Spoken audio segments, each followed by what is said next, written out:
ចាចាប់មាសបានមកចាំងក្រមុំចាប់មាសស្រែកសុំយំទីចំណៃលាជលាយទឹកខ្មុំមុំដាក់ពីថ្មីបាញ់ចុក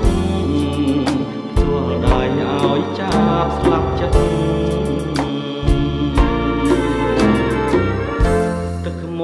ផ្អែមឆ្ងាញ់ចាញ់សំភងស្ងួនចាប់ចង់បានខ្លួនស្ងួនមករួមរឹកចាប់យំមកបោះឲ្យស្រីអាណិតមានបដូរជីវិតល្បិតចិត្ត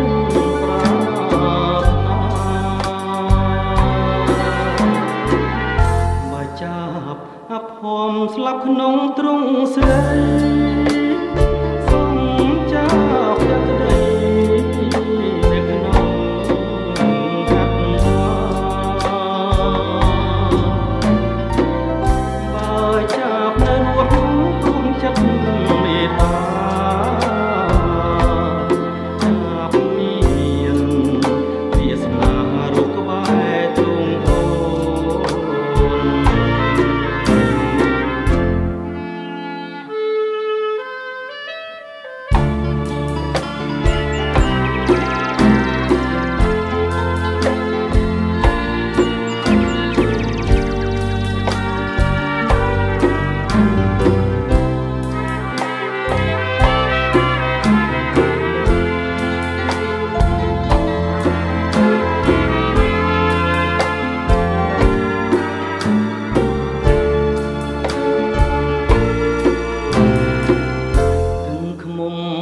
ឆ្ងាញ់ចាញ់សំភងស្ងួនចាប់ចង់បានខ្លួនស្ងួនមករួម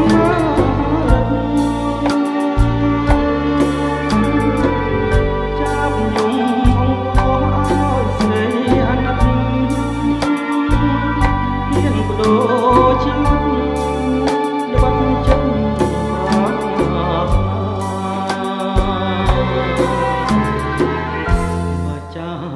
អភ័មស្លាប់ក្នុងទ្រង់ស្រីសំចាប់យកក្តី